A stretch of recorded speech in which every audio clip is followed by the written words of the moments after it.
Study IQ IAS, अब तैयारी हुई अफोर्डेबल। दोस्तों, आपको बचपन की वो ट्रेन राइड्स तो जरूर याद होंगी जब हम अपनी फैमिली के साथ ट्रेन की खिड़की से बाहर के नज़ारे का लुत्फ उठाते थे और सफर में ट्रेन के डिब्बे में ही अपने भाई बहनों के साथ अलग अलग गेम्स और घर से पैक किए हुए खाने का मजा लिया करते थे। अगर आप गौर से देखें, तब से लेकर आज तक इंडियन रेलवेज और हमारी ट्रेन्स में बहुत से बदलाव हुए हैं। फिर चाहे वो रेलवे स्टेशंस का इंफ्रास्ट्रक्चरल डेवलपमेंट हो, रेलवे कोचेस का मॉडर्नाइजेशन हो, रेलवे ट्रैक्स का इलेक्ट्रिफिकेशन हो या फिर नई नवीली पैसेंजर ट्रेन्स का इंट्रोडक्शन, देश के लिए रेलवेज की इंपॉर्टेंस को समझते हुए इसको बेहतर बनाने के लिए सरकार ने कुछ बड़े कदम उठाए हैं। और सरकार के इन्हीं प्रयासों की वजह से आज भारत में 65,000 किलोमीटर से ज्यादा का रेलवे नेटवर्क मौजूद है, जो इसे वर्ल्ड का 4th लार्जेस्ट रेलवे नेटवर्क बनाता है। लेकिन इन सभी पॉजिटिव डेवलपमेंट्स के बीच एक नेगेटिव एस्पेक्ट ऐसा है जिसमें इंप्रूवमेंट का बहुत सारा स्कोप पेंडिंग है और जिसकी वजह से आज भी हमारी ट्रेन्स गुजरे जमाने में ही फंसी हुई दिखाई देती हैं। यहाँ हम बात कर रहे हैं इंडियन रेलवेज के स्पीड की। जी हाँ, आप ये जानकर हैरान हो जाएंगे कि इंडियन रेलवे नेटवर्क वर्ल्ड में वन ऑफ द लार्जेस्ट भले ही हो, लेकिन इसके साथ ही ये दुनिया का one of the slowest railway network भी है। बल्कि इंडिया में ट्रेन्स को चलाने के लिए जो मैक्सिमम स्पीड निर्धारित की गई है, ट्रेन्स उस स्पीड के आसपास भी नहीं चलती। यहाँ तक कि एक रिसेंट RTI की रिप्लाई से ये पता चलता है कि देश में newly introduced semi high speed train Vande Bharat express भी अपनी maximum certified speed 160 kilometre per hour से ऑलमोस्ट आधी एवरेज स्पीड पर दौड़ रही है, जो कि काफी डिसअपॉइंटिंग है। जबकि अगर हम इसके उलट अपने पड़ोसी देश चाइना को देखें तो वहां की ट्रेन्स की गिनती दुनिया की फास्टेस्ट ट्रेन्स में से एक में होती है। बल्कि चाइना की फास्ट प्लेस डेवलपमेंट के लिए वहां की फास्ट रेलवे सिस्टम को भी एक बड़ा क्रेडिट दिया जाता है। इसलिए समय समय पर इस बात पर काफी जोर दिया गया है कि अगर इंडिया को चाइना की तरह ही अपनी इकोनॉमी को ग्रो करना है तो उसे फास्टर ट्रेन्स की जरूरत होगी। मगर प्रश्न ये उठता है कि यदि ऐसा है तो फिर भारत अपने रेलवे सिस्टम को तेज क्यों नहीं बना पा रहा। तो चलिए आज के इस वीडियो डिस्कशन में हम इसी टॉपिक पर चर्चा करते हैं और समझने की कोशिश करते हैं कि आखिर क्यों भारत को अपने रेलवे सिस्टम को और भी ज्यादा तेज बनाने की जरूरत है। दोस्तों, आज की वीडियो की इंपॉर्टेंस UPSC मेंस के GS के इकोनॉमी और इंफ्रास्ट्रक्चर रिलेटेड सेक्शन के लिहाज से इंपॉर्टेंट है। तो चलिए शुरू करते हैं आज का डिस्कशन। दोस्तों, CAG की एक रिपोर्ट के अकॉर्डिंग 2019-20 में भारत में पैसेंजर ट्रेन्स की एवरेज स्पीड केवल 50.6 किलोमीटर पर आवर थी, जबकि फ्रेट ट्रेन्स की स्पीड इससे भी कम, महज 23.6 किलोमीटर पर आवर ही थी। वहीं CAG की रिपोर्ट बताती है कि उस समय देश की 478 सुपरफास्ट ट्रेन्स में से 123 ट्रेन यानी ऑलमोस्ट 26% ट्रेन्स की certified speed 55 kilometre per hour से भी कम है। हालांकि समय समय पर सरकार द्वारा इंडियन ट्रेन्स की स्पीड को बढ़ाने की कोशिश की गई है, लेकिन फिर भी स्पीड के मामले में इंडियन रेलवेज के टारगेट कितने आउटडेटेड हैं, इस बात का अंदाजा आप इसी से लगा सकते हैं कि मई 2007 में डिसाइड किया गया था कि ब्रॉड गेज में 55 किलोमीटर पर आवर और मीटर गेज में 45 किलोमीटर पर आवर की स्पीड से चलने वाली पैसेंजर ट्रेन को सुपरफास्ट ट्रेन का दर्जा दिया जाएगा। वहीं 50 किलोमीटर पर आवर से ज्यादा की एवरेज स्पीड वाली पैसेंजर ट्रेन्स मेल एक्सप्रेस कहलाएगी, जैसे पंजाब मेल, कालका मेल इत्यादि।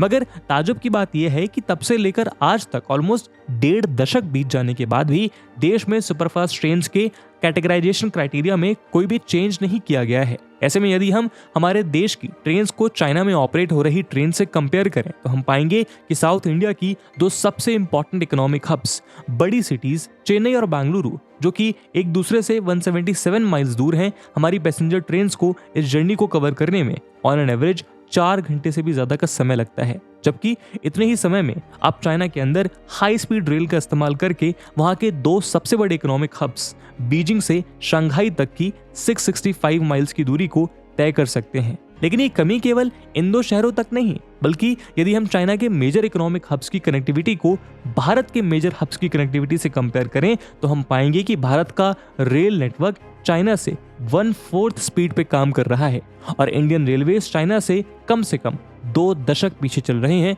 एटलीस्ट स्पीड के मामले में। क्योंकि चाइना ने अपनी हाई स्पीड रेल बनाने की शुरुआत 2008 में बीजिंग तियानजिन लाइन के साथ ही कर दी थी और आज उसका रेलवे नेटवर्क 26,000 माइल्स तक पहुंच चुका है, जहां ये high speed rail network 220 miles per hour की स्पीड से चलने वाली ट्रेन को भी सपोर्ट कर सकता है।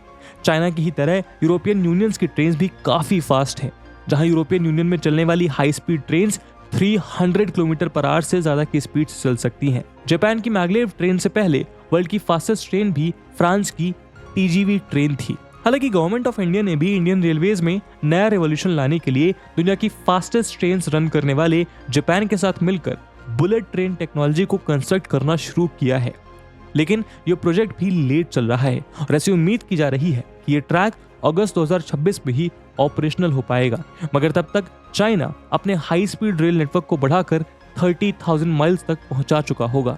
साथ ही यहाँ भारत के लिए प्रश्न केवल कुछ बुलेट ट्रेन सेटअप कर लेने या कुछ पर्टिकुलर ट्रैक्स को फास्टर बना लेने तक सीमित नहीं है, बल्कि भारत के ओवरऑल ट्रेन नेटवर्क के स्लो स्पीड से है। अगर हो सकता है कि आपके मन में ये प्रश्न उठ रहा हो कि आखिर फास्टर रेलवेज की वांट तो समझ में आती है, मगर इसकी नीड क्या है। आफ्टर ऑल जो भी अपना सफर जल्दी पूरा करना चाहते हैं वो तो फ्लाइट्स का इस्तेमाल भी कर सकते हैं ना।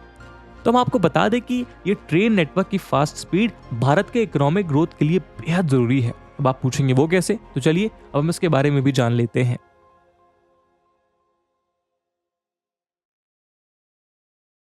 दोस्तों, भारत जैसे विशाल देश में ज्योग्राफिकल इंटीग्रेशन को अचीव करने के लिए फास्ट और एफिशिएंट रेल सिस्टम ही बेस्ट मेथड है, क्योंकि ये ना केवल ज्यादा से ज्यादा लोगों को एक साथ एक स्थान से दूसरे स्थान पर ले जाने की क्षमता रखता है, बल्कि फ्रेट ट्रांसपोर्ट के लिए भी एक कारगर माध्यम सिद्ध होता है। इस पब्लिक मूवमेंट से न केवल आइडियाज के फ्लो और ओवरऑल नॉलेज शेयरिंग में भी हेल्प मिलती है, बल्कि इसका सीधा असर एक रीजन के ओवरऑल डेवलपमेंट पर पड़ता है।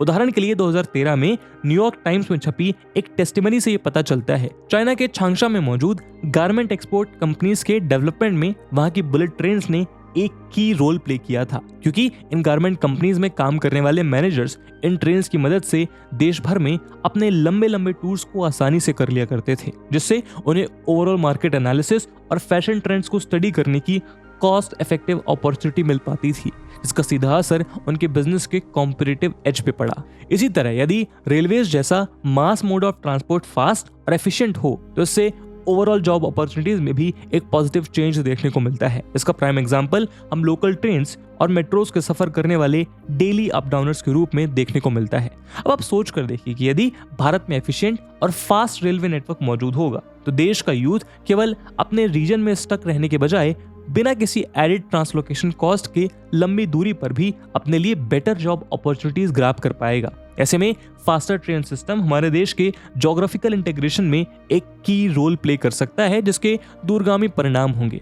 उदाहरण के लिए अगर हम सिंगापुर के इनसीड और यूनिवर्सिटी ऑफ टोरंटो के प्रोफेसर द्वारा प्रेजेंटेड एक रिपोर्ट पर नजर डालें तो हम पाएंगे कि ज्योग्राफिकल इंटीग्रेशन में होने वाला 1 स्टैंडर्ड डिविएशन का इंक्रीज वहां मौजूद हर एक फर्म के एक्सपोर्ट रेवेन्यू को 4% तक बढ़ा देता है।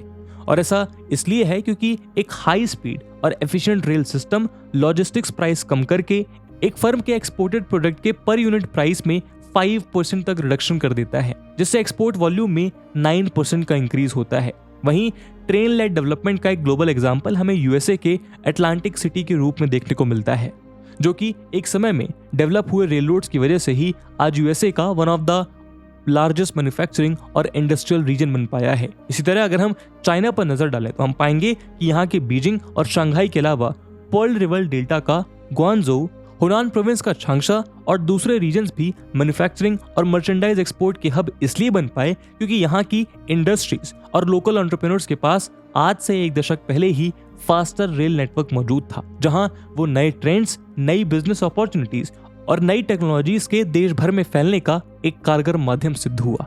और इसी ने चाइनीज इकोनॉमी को एक इंक्लूसिव रीजनल ग्रोथ अटेन करने में सहायता दी। इसी तरह अर्ली 2007 में ही नॉर्थ में ताइपे से लेकर साउथ में कोशियांग तक 220 माइल फास्ट स्पीड रेल से कनेक्टेड ताइवान ने भी वहां की चिप मैन्युफैक्चरिंग इंडस्ट्री और इलेक्ट्रॉनिक्स एक्सपोर्ट को बिल्ड करने का काम किया। और इसी के बल पे ताइवान सेमीकंडक्टर मैन्युफैक्चरिंग कॉर्पोरेशन के होम गार्ड शिंजू से निकलकर ये इंडस्ट्री सेंट्रल में ताइचुंग और साउथ में तैनान तक पहुंच गई, जहां आज एप्पल जैसी कंपनी अपने प्रोडक्ट्स मैन्युफैक्चर कर रही है। दूसरी ओर अगर हम बीते 3 डेकेड्स में भारत के एक्सपोर्ट सक्सेस पर नजर डालें तो हम पाएंगे कि भारत ने खास तौर पर आईटी सर्विसेज के एक्सपोर्ट में दुनिया में अपना परचम लहराया है।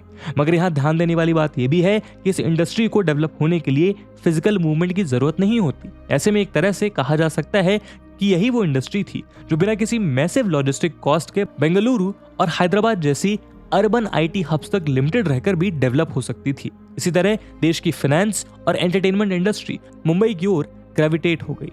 इसके उलट यदि हम भारत के मैन्युफैक्चरिंग सेक्टर पर नजर डालें तो हम पाएंगे कि यहाँ मेट्रो सिटीज को छोड़कर जो भी परंपरागत इंडस्ट्रियल टाउन्स जैसे मेरठ, कानपुर, नासिक इत्यादि भारत में मौजूद थे, वो भी बीते दशकों में या तो गुमनामी में खोते जा रहे हैं या फिर यहाँ मौजूद इंडस्ट्रीज भी मेट्रोज के आउटस्कर्ट्स में स्टैब्लिश होने को मजबूर हैं, क्योंकि इंडियन इनलैंड में स्थित इंडस्ट्रियल टाउन्स के लिए रॉ मटेरियल से लेकर फिनिश्ड प्रोडक्ट्स का हाई ट्रांसपोर्टेशन कॉस्ट उनके कॉम्पिटिटिव एज को नेगेटिवली अफेक्ट कर रहा है। यही कारण है कि इकोनॉमिक बूम का सपना देख रहे भारत में डी इंडस्ट्रियलाइजेशन का खतरा खड़ा हो गया है। ऐसे में अगर भारत को अपने मैन्युफैक्चरिंग सेक्टर को बूस्ट करके एक्सपोर्ट को बढ़ावा देना है तो उसे अपने लॉजिस्टिक्स कॉस्ट को रिड्यूस करना होगा। साथ ही उसके लिए अपने सप्लाई चेन और फ्रेट मूवमेंट को रिलायबल और टाइम एफिशिएंट बनाना भी बेहद जरूरी है, क्योंकि बिजनेस के लिए वेस्टेड टाइम सप्लाई और डिमांड के डायनेमिक्स को नेगेटिवली अफेक्ट करता है और इसलिए दुनिया की मेजर इकोनॉमीज अपने लॉजिस्टिक कॉस्ट को कम करने पर फोकस करते हैं, जबकि भारत आज भी इसमें पिछड़ता दिखाई देता है। क्योंकि आज की स्थिति में जहां इंडिया में लॉजिस्टिक कॉस्ट हमारी जीडीपी के 16% के आसपास बनी हुई है, वहीं दुनिया की बाकी मेजर इकोनॉमीज जैसे चाइना में ये 10%, जबकि यूएसए और यूरोपियन कंट्रीज में यह 8% है, जबकि इसके उलट भारत में लॉजिस्टिक कॉस्ट हमारी जीडीपी की 16% है। और इसी हाई लॉजिस्टिक कॉस्ट के चलते चाहकर भी इंडियन एक्सपोर्ट्स ग्लोबल कंपटीशन को बीट नहीं कर पा रहे। मगर यदि भारत अपने रेल नेटवर्क को फास्ट और एफिशिएंट बना ले तो वो इस हारती हुई बाजी को जीत सकता है, क्योंकि अगर हम भारत में डिफरेंट मोड्स के ट्रांसपोर्टेशन कॉस्ट को कंपेयर करें तो पता चलता है कि 1 टन मटेरियल को 1 किलोमीटर डिलीवर करने के लिए जहां रोडवेज में 2.5 किलोमीटर का खर्चा आता है, वहीं इतना ही मटेरियल रेलवे से ट्रांसपोर्ट करने में 1.36 रुपीज यानी रोडवेज के मुकाबले लगभग आधा खर्चा आता है। इसीलिए यदि भारत को ग्लोबल मार्केट में एफिशिएंटली compete करना है तो उसे अपने रेल नेटवर्क को फास्टर बनाना ही होगा। साथ ही भारत के लिए ऐसा करना लॉन्ग टर्म में सेल्फ सस्टेनेबल भी सिद्ध होगा, क्योंकि गुड्स या फ्रेट ट्रांसपोर्टेशन इंडियन रेलवेज के लिए रेवेन्यू का एक इंपॉर्टेंट सोर्स भी है। यूं तो इंडियन रेलवेज पैसेंजर्स के बड़े सेक्शन को केटर करती है, लेकिन इंडियन रेलवेज की पैसेंजर सर्विस रेवेन्यू का मेजर सोर्स नहीं है, बल्कि ये सिर्फ गवर्नमेंट द्वारा चलाई जा रही एक पब्लिक सर्विस की तरह है, जहां इसका प्राइम मोटिव आम जनता से प्रॉफिट अर्न करने के बजाय पब्लिक वेलफेयर करने का है। इसका सबूत आपको इंडियन रेलवेज की टिकट पर ही देखने को मिल जाता है, जहां ये स्पेशली मेंशन होता है कि इंडियन रेलवेज पैसेंजर से ट्रैवल कॉस्ट का सिर्फ 57% मनी ही चार्ज करती है, यानी remaining 43% travel cost Indian railways द्वारा ही बेयर किया जाता है। ऐसे में यदि भारत अपने रेल नेटवर्क को फास्टर बनाता है तो ये देश की इकोनॉमी को बूस्ट करने के साथ साथ इंडियन रेलवेज के रेवेन्यू को भी पुश देने का काम करेगा, जिससे आने वाले समय में उसका ऑपरेशनल कॉस्ट और इन्वेस्टमेंट अपने आप ही रिकवर हो जाएगा। इसी तरह फास्टर रेलवे नेटवर्क भी भारत जैसी वास्ट कंट्री के हर कोने को एक दूसरे से जोड़ने का काम करेगी, जिसकी वजह से रिमोट एरियाज की इकोनॉमिक डेवलपमेंट हो पाती है, वरना बिना कनेक्टिविटी के ये एरियाज आइसोलेटेड रह जाएंगे। यही रीजन है कि आज इंडियन रेलवेज उन एरियाज में भी अपनी पहुंच बनाने की कोशिश कर रहा है जहां पर टफ टेरेन की वजह से ट्रैक्स बिछाना भी मुश्किल माना जाता है। इसका प्राइम एग्जांपल हमें नॉर्थ के हिली एरियाज और नॉर्थ ईस्ट इंडिया में देखने को मिलता है। लेकिन दोस्तों, अब प्रश्न ये उठता है कि यदि भारत के लिए उसका एफिशिएंट रेलवे सिस्टम इतना जरूरी है तो फिर इतने प्रयासों के बाद भी ये इतना स्लो क्यों है?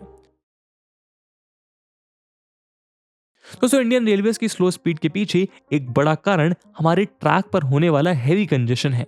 करेंटली भारत में लगभग 13,450 पैसेंजर ट्रेन चलती हैं, जो रोजाना 2,40,00,000 लोगों को उनके डेस्टिनेशन तक पहुंचाती है। इसके अलावा लगभग 9,100 फ्रेट ट्रेन्स भी इंडियन रेलवेज की पटरियों पर दौड़ रही है, लेकिन इनके लिए अवेलेबल ट्रैक्स बहुत कम है, जिसकी वजह से ट्रेन्स को टाइम पर क्लियरेंस नहीं मिलता और वो अपनी ऑप्टिमम एवरेज स्पीड को अचीव नहीं कर पाती। साथ ही इंडिया के मोस्ट पार्ट्स में पैसेंजर ट्रेन्स और फ्रेट ट्रेन्स के लिए सेम रेलवे ट्रैक्स यूज किए जाते हैं, जिसमें पैसेंजर ट्रेन्स को हमेशा फ्रेट ट्रेन्स के ऊपर प्रायोरिटी पर रन किया जाता है। साथ ही पैसेंजर ट्रेन्स में भी राजधानी और शताब्दी जैसे ट्रेन्स को अटमोस्ट प्रायोरिटी पर रखा जाता है, जिसकी वजह से लोअर स्टेटस वाली ट्रेन्स को क्लियरेंस के लिए कई बार घंटों तक वेट करना पड़ता है।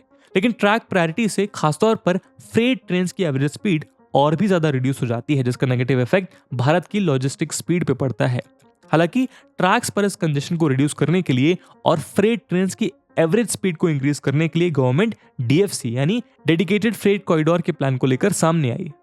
इसके अलावा इंडियन ट्रेन की स्लो स्पीड का दूसरा बड़ा रीजन है वीक इंफ्रास्ट्रक्चर। असल में इंडिया में रेलवे ट्रैक्स का एक बहुत बड़ा पार्ट ऐसा है जो काफी पुराना हो चुका है, जो कि हाई स्पीड रनिंग ट्रेन को सस्टेन करने के लायक ही नहीं है, जिसके चलते ट्रेन की स्पीड को लोअर लिमिट पर सेट किया जाता है ताकि किसी भी हादसे से बचा जा सके। हालांकि अब बड़े स्केल पर रेलवे ट्रैक्स को रिपेयर और रिप्लेस करने का काम किया जा रहा है, लेकिन अभी भी इसके लिए काफी सारा काम बाकी है। इसके अलावा दोस्तों, रेलवे स्टेशंस पर हमें प्लेटफॉर्म्स की कमी भी देखने को मिलती है, जहां ट्रेन्स के लिए लिमिटेड प्लेटफॉर्म्स के चलते ट्रेन्स को डेस्टिनेशन पर पहुंच जाने के बाद भी प्लेटफॉर्म के खाली होने और उसके लिए क्लियरेंस मिलने का इंतजार में आउटर पर खड़े रहना पड़ता है, जिससे हमारा सफर और भी ज्यादा लंबा हो जाता है। वहीं हर साल विंटर्स में होने वाले फॉग में भी हमारी ट्रेन की स्पीड को ब्रेक लग जाता है। इसी कड़ी में अगला बड़ा रीजन है हमारी कन्वेंशनल ट्रेन का डिजाइन। असल में इंडियन रेलवेज दो तरह के कोचेस इस्तेमाल करता है। पहले हैं ब्लू कलर्ड ICF या इंटेग्रल कोच फैक्ट्री कोचेस, और दूसरे हैं रेड कलर LHP या Linke Hofmann Busch coaches. ICF coaches old model coaches हैं जो वेट में काफी भारी होते हैं और साथ ही ये एरोडायनेमिक के लिहाज से भी एफिशिएंट नहीं होते, जिसके चलते ट्रेन की स्पीड और एफिशिएंसी दोनों नेगेटिवली इफेक्ट होती है। इसी प्रॉब्लम को सॉल्व करने के लिए इंडियन रेलवेज ने कुछ समय पहले अपनी ट्रेन्स में LHB कोचेस को इंट्रोड्यूस किया। ये कोचेस नॉर्मल ICF कोचेस के कंपैरिजन में काफी हल्के थे और इसीलिए बेटर स्पीड पर चल सकते थे। लेकिन प्रॉब्लम यह है कि आज भी इंडियन रेलवेज में यूज होने वाले कोचेस में बहुत बड़ा हिस्सा ICF कोचेस का है, जो बॉटल नेक की तरह काम करता है और इसी वजह से हमारी ट्रेन की स्पीड स्लो है। यूँ तो इंडियन रेलवेज के पास ऐसे बहुत सारे लोकोमोटिव्स या इंजन्स हैं जो कि 160 किलोमीटर पर आवर से ज्यादा की स्पीड से दौड़ने में सक्षम है।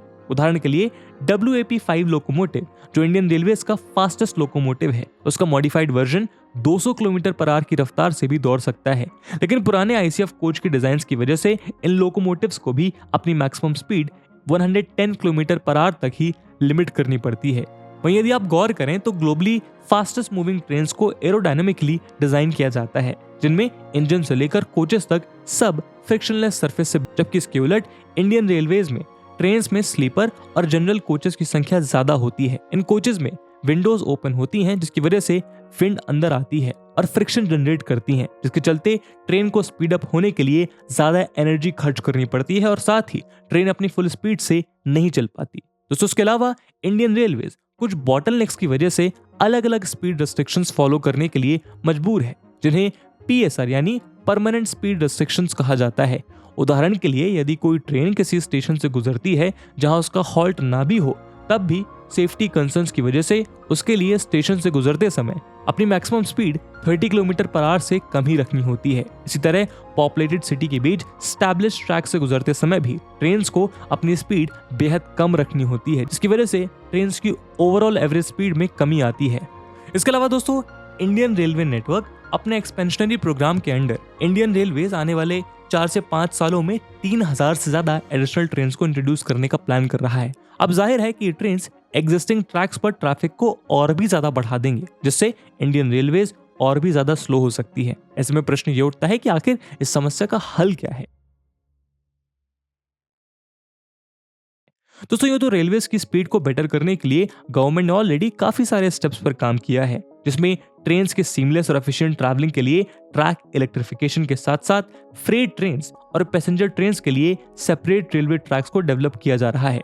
साथ ही मैन्ड रेलवे क्रॉसिंग्स को रिमूव करके ओवर ब्रिजेस और अंडरपासेस का कंस्ट्रक्शन किया जा रहा है, ताकि पॉपुलेटेड सेक्शंस में भी ट्रेन्स तेजी के साथ दौड़ सकें। साथ ही इंडियन रेलवेज में नई और फास्टर ट्रेन्स को इंट्रोड्यूस किया जा रहा है, जो लगातार तेज स्पीड के साथ दौड़ सकती हैं। उदाहरण के लिए गवर्नमेंट का प्लान है कि 2030 तक वंदे भारत ट्रेन्स के 800 सेट्स को ऑपरेशनल कर दिया जाए। लेकिन इनके अलावा भी अभी हमारी ट्रेन्स की स्पीड बढ़ाने के लिए बहुत कुछ किया जाना बाकी है, जहां रेलवेज को अपने इंफ्रास्ट्रक्चर और खासतौर पर पुराने रेलवे ट्रैक का रिन्यूअल और मेंटेनेंस पर बहुत ज्यादा जोर देने की जरूरत है, क्योंकि इसके बाद ही वंदे भारत या फिर कोई और भी फास्ट ट्रेन अपनी मैक्सिमम कैपेबिलिटी के साथ दौड़ सकेगी। साथ ही इंडियन रेलवेज को बुलेट ट्रेन्स जैसे दूसरे डेडिकेटेड प्रोजेक्ट्स को भी बढ़ावा देने के साथ साथ हाई स्पीड रेलवेज के लिए इंपॉर्टेंट रूट्स को आइडेंटिफाई करके उन पर सेपरेट रेलवे ट्रैक्स को बनाने पर भी जोर देना होगा। इसके अलावा टेक्नोलॉजी और ट्रेन डिजाइन में इंप्रूवमेंट करके भी ट्रेन की स्पीड्स को इंक्रीज किया जा सकता है।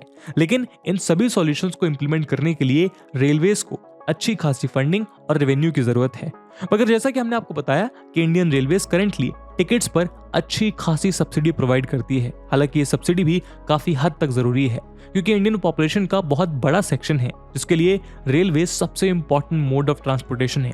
इसीलिए ये जरूरी है कि रेलवेज की टिकट्स सस्ती हों, मगर फिर भी इस सब्सिडी को रैशनलाइज करने की जरूरत है, जिससे रेलवेज पर पड़ रहे बर्डन को कम किया जा सके।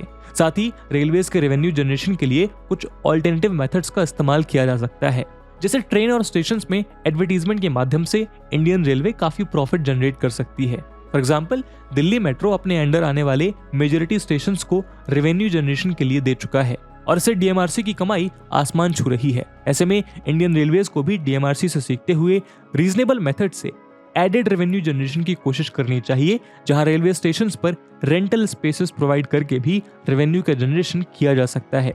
इसी दिशा में इंडियन गवर्नमेंट ने अमृत भारत स्टेशन स्कीम के अंतर्गत देश के 1309 स्टेशंस को रीडेवलप करने का फैसला किया है, जिससे इन स्टेशंस के इंफ्रास्ट्रक्चर को वर्ल्ड क्लास सुविधा से लैस किया जा सकेगा, जिससे यहां एम्प्लॉयमेंट जनरेशन से लेकर स्टेशन के अराउंड सिनर्जी में सेल्फ सस्टेनेबल इकोनॉमी क्रिएट होगी। इसका सीधा फायदा इंडियन रेलवे को भी मिलेगा।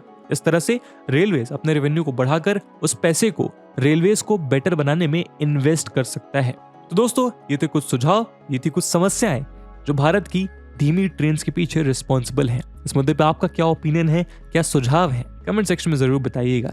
इस वीडियो की इंपॉर्टेंस यूपीएससी मेंस में देखते हुए एक सवाल हम आपके लिए छोड़कर जा रहे हैं, जिसको आपको कमेंट सेक्शन में आंसर करना है। The question is, discuss how monetisation of railway assets play a significant role in resolving various issues of the Indian Railways. And with this question, my friends, that's it for the video. I hope आपको video पसंद आई होगी, और अगर पसंद आई है तो अपने दोस्तों के साथ शेयर करना मत भूलिएगा। हम मिलते हैं अगले वीडियो में, तब तक के लिए जय हिंद, जय भारत। स्टडी IQ IAS, अब तैयारी हुई अफोर्डेबल।